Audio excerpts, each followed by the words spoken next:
Not every job goes according to plan. Natasha muses as the two vehicles collide. If things go wrong, it's my fault. No one to blame but myself. The momentum flings her across the street, and she rolls into a Mandarin vendor's stand. A man approaches her with both his sword and his gun drawn. Natasha looks up into the barrel of the gun and thinks, that's definitely true this time. A scorpion waits beside the water because it knows that is where the prey always returns. Which is to say, I should have seen it coming. 14 hours ago, Natasha was in New York, on her way to the airport, being debriefed by Isaiah. The client will contact you when you've landed. That's about all I know, he tells her as he hands her a throwaway phone. You've made your point, Isaiah, she says as she grabs the phone and places it in her bag. But I've worked with these guys before I hired you. They're dirty, but their enemies are worse. You know as well as I do that sometimes it is the lesser of the two evils in this job. I've said my piece, ma'am. Isaiah stops the car at the passenger drop-off and ends the conversation. Natasha knows picking your own job means you get to exercise your own ethics. But ethics isn't science, which is to say, you do your best, but that doesn't make you right. Natasha boards her flight and makes her way to Shanghai in time with her scheduled meeting with one Mr. Lin. Miss Widow, he says as she enters the room. With a bow, Natasha answers, Please, Mr. Lin. No need for formality. You know me too well for formalities. And so the meeting begins. The two sit on a nearby couch and discuss her summoning. Natasha, Mr. Lin asks, tell me of your life. All I trust is well. You also know me too well for small talk, Natasha says shortly as Mr. Lin's servant hands Natasha a manila folder containing the files of a number of individuals. A dear colleague of mine is missing. I fear something has happened. You see a picture of my colleague there. Additionally, a picture of what may be at work. Mr. Lin waits for Natasha to examine the files before continuing. These men live aboard a boat, a grand boat, and they smuggled weapons into the city. He visited them there. I, unfortunately, cannot approach. You understand the politics. These men are very evil, but I cannot attack them openly in my own city. Natasha returns the files into the folder and tells him, I will find your son, Mr. Lin. But I didn't say I know you too well also, Mr. Lin. Natasha makes her way to the grand boat Mr. Lin mentioned earlier. She dons a wetsuit and flippers and silently swims safely submerged by the waters that keep the boat afloat. As she quickly dispatches a pair of men with her silenced pistol, she can't help but to notice that jobs can feel familiar. But familiarity is a dangerous feeling. In espionage and mercenary work, there's no such thing as routine. And so here, she thinks, I'm making my second mistake. This feels familiar, but not familiar enough. I should have remembered that Black Sea job. I would have gotten a bad feeling long before now. Natasha boards the boat and uses her night vision to pinpoint her destination.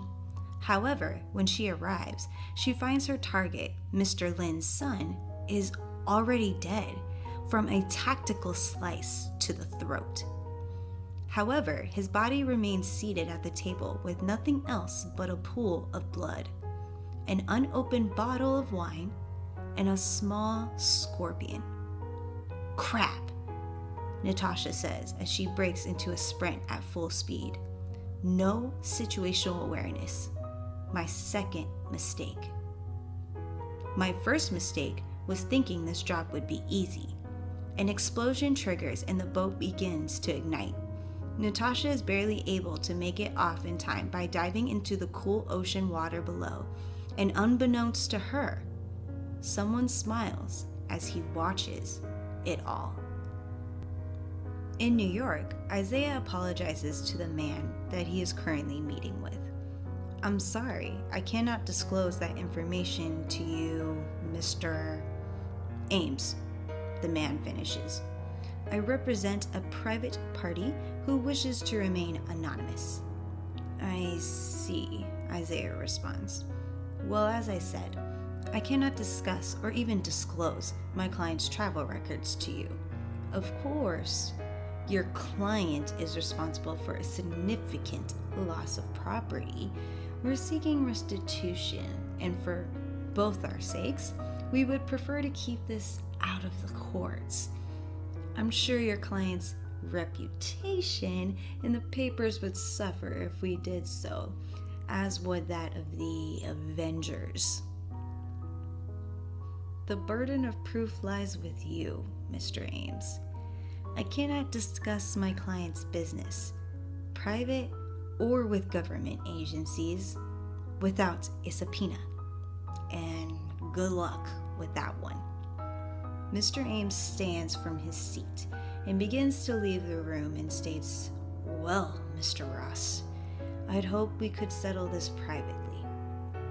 Once Mr. Ames leaves the room, Isaiah calls his assistant Renee on his Bluetooth. "Renee?" "Yes. Now, put the bug on the car. Let's find out what this guy is really after." Natasha arrives back at the designating meeting point in Shanghai and attempts to buzz in accordingly. However, when she calls out for Mr. Lin, there is no response. She knows taking the wrong job often means collateral damage, so she draws her pistol. She enters into the building and again is greeted by no one. "Lin? Hello?" she asks into the open area.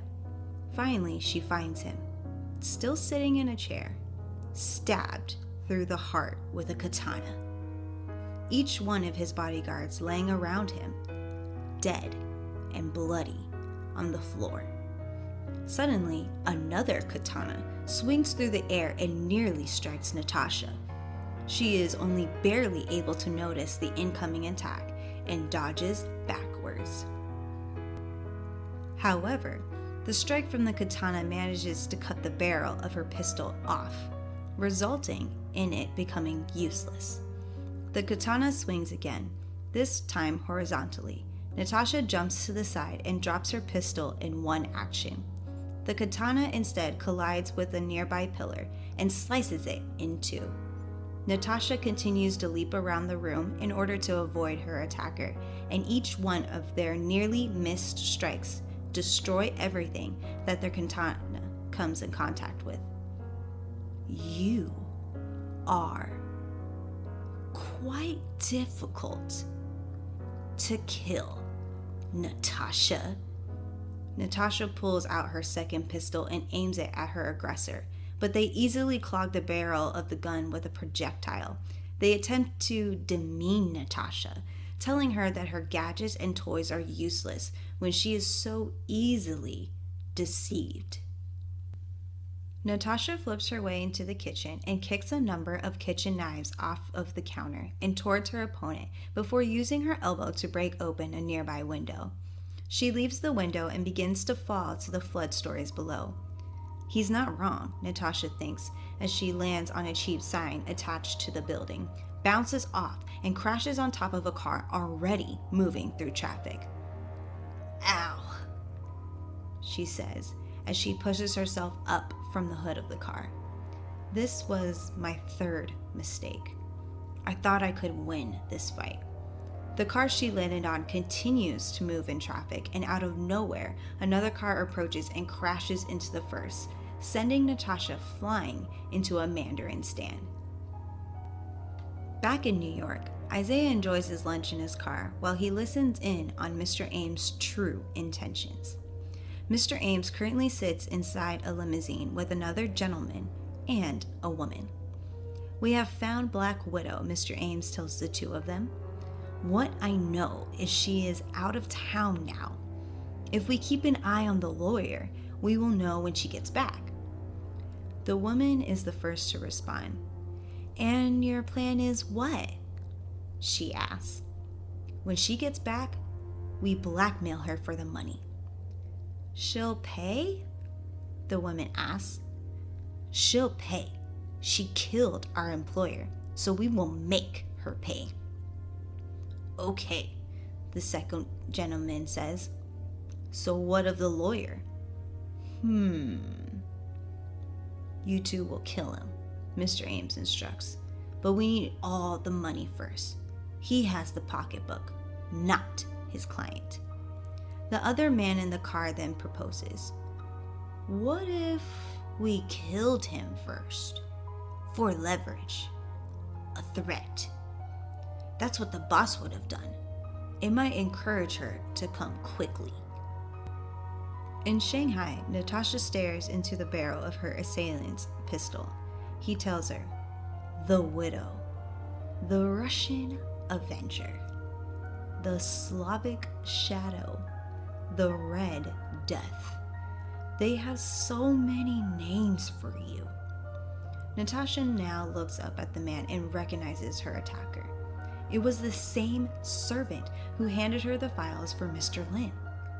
"A disguise, widow?"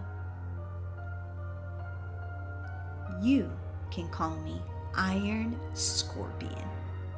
Natasha peers at the man closely. She is well aware of who the Iron Spider really is. The Iron Scorpion was a code name for a target 6 years ago in the Black Sea. "My brother, the new Iron Scorpion," acknowledges coldly. "You've killed so many. I don't know if you would remember." "I remember that job," Natasha tells him. "And I have many past regrets. But killing him isn't one of them." She draws another pistol and aims it back at him. "Nor you." At that moment, Shanghai police officers come and draw their own weapons, pointing them at both Natasha and the Iron Scorpion. In one motion, the Iron Scorpion slices down his katana and cuts Natasha's gun in half again. In that same motion, he turns and fires at the two officers, stopping them both in their tracks. When he turns back to address the widow, Natasha is nowhere to be seen. "Where have you gone, little spider?" he asks as he scours through a nearby crowd. "You have no weapon. No friends." Natasha remembers the night she killed the first Iron Scorpion so vividly. She remembers having him in her sights. She remembers herself waiting for the perfect moment. She remembers herself waiting too long and costing a life to be lost in the process. But that won't happen twice. Natasha rushes her enemy and strikes him with the kick to the jaw. He answers by swinging his katana, but she easily dodges the attack. "Here," she says as she grabs onto his wrist and attempts to knee him in the chest, forcing him to drop his katana. "I do have one regret. I hesitated." "You murdered him," the Iron Scorpion bellows as he kicks Natasha in her ribcage, an obvious attempt to maximize his height and weight advantage. Natasha answers this by grabbing onto his foot, twists it until she hears the telltale crack of a broken ankle. She tells him, "Your brother was a murderer. I'm a killer. Semantics, the Iron Scorpion tells her. You can't change the past. Natasha, with his legs still within her grasp, uses her momentum to fling the man backwards into the street, into oncoming traffic. And she watches as a large truck hits the man, and she watches as the man's blood begins to pool into the street. My past is my own, she thinks. She approaches the pool of blood in front of the vehicle. However, no body can be found. She takes a moment to gather herself. She won the fight, but the Iron Scorpion is still out there. He'll find her again. She can count on that. That's her 4th mistake. But she's done counting for today. 9 hours later, she arrives back at the airport to meet Isaiah. How was it? He asks. Well, we can keep the advance. Other than that, you are aware, aren't you, that the Avengers don't pay enough? I'm aware, Natasha states flatly. And you're also aware that this web you've had me make for you isn't cheap? Bribing officials in 20 countries to make... Just drive, Natasha orders him. I don't want to talk about money right now. So, how was your week while I was away? The usual, Isaiah says without taking his eyes off the road. I took care of business. It should have been said that Isaiah would never lie to Natasha. However, sometimes it can be agreed that the full truth isn't necessary. He did not tell her that he ate his lunch in the car garage. He did not tell her that he overheard Mr. Ames' conversation with the 2 others. He did not tell her that he used a small piece of cloth to take his pistol out of his brown paper bag. He did not mention that he slipped on his black leather gloves. There was no room to speak of the 7 bullets that he unloaded into the rear of the limousine in which the soon-to-be threats resided. He did not tell Natasha that he killed them, because there was no reason to tell Natasha. At all. So Leo, you're still here, Natasha says to the black alley cat as she attempts to lift her luggage into her home. The stray is sticking around, thanks to you, says her neighbor Anna, poking her head out the window to greet Natasha. A lovely neighborhood for a cat, I suppose, Anna, Natasha responds. Yes, a lonely neighborhood for all the creatures. But this one waits for you, I think. Natasha says goodnight to her neighbor and enters her dwelling. She makes it all the way to her room and plops down on her bed. She hears a meow, looks to her window, and sees Leo attempting to scratch his way inside. I can't let you in. I'm sorry, Natasha says to the creature. That's one mistake I won't make twice.